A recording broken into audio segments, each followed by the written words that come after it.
ആ എടിയേ ഇത് കണ്ടാ കണ്ടടാ. ഇതെന്തിനാടി ഇവിടെ? എന്നാടി അങ്ങനെ ചോദിച്ചത്? എടി ഉണ്ണി യേശു ഞങ്ങളുടെ തൊഴുത്തിലാണല്ലോ ജനിച്ചത്. അപ്പൊ ഞങ്ങൾ എന്തായാലും ഞങ്ങളുടെ തൊഴുത്തലങ്കരിക്കും. അപ്പൊ പിന്നെ നിനക്ക് ഞങ്ങളുടെ കൂടെ കൂടിയാ പോരെ? എന്തോ എങ്ങനെ? എടി ഉണ്ണിയേശു ഞങ്ങളുടെ തൊഴുത്തിലാണ് പിറന്നത്. നീ ആ പാട്ട് കേട്ടിട്ടില്ലേ? കാലിത്തൊഴുത്തിൽ പിറന്നവനെ. കേട്ടിട്ടില്ലേ? കാലി എന്ന് വെച്ചാൽ പശു. അപ്പൊ കാലിത്തൊഴുത്ത് എന്ന് വെച്ചാൽ പശുവിന്റെ തൊഴുത്ത്. അവള് പുതിയ കഥയായിട്ട് വന്നേക്കും. അവളുടെ തൊഴുത്താണ് പോലും. ഒന്ന് പോടി എന്ന്. ബദ്രഹേമിൽ എവിടെയാടി പശു? ബദ്ലഹേമില് പശു ഉണ്ട്, മിൽമായും ഉണ്ട്. നിനക്ക് സംശയം ഉണ്ടാ?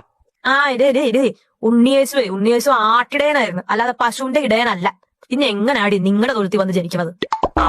അതെന്തെങ്കിലും ഒക്കെ ആകട്ടെ, പക്ഷെ ജനിച്ചത് പശുവിന്റെ തൊഴുത്തിലാണ്. ആട്ടിൻ തൊഴുത്തിലാണെന്നാ ഞാനും കേട്ടേക്കണത്. കേട്ടാ ഇപ്പൊ എങ്ങനെ ഇരിക്കണം? പിന്നെ കണ്ട കോഴികളെ പറയണ വിശ്വസിക്കാനല്ലോ ഞാൻ ഇരിക്കുന്നത്. എടാ പട്ടി, ഉണ്ണിയേശു പശുത്തൊഴുത്തിലാണോ ആടിന്റെ തൊഴുത്തിലാണോ ജനിച്ചത്? പറ. അതിപ്പോ കാലിത്തൊഴുത്തിലല്ലേ ജനിച്ചത്?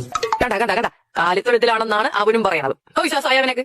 എടാ കാലി എന്ന് വെച്ചാ ആരാ? കാലിത്തൊഴുത്ത് ആരുടെ തൊഴുത്താ? അത് പറ. കാലിത്തൊഴുത്ത് എന്ന് വെച്ചാൽ ആടും ഇല്ല പശുവും ഇല്ല, തൊഴുത്ത് കാലി. അവിടെ ഒന്നുമില്ലായിരുന്നു.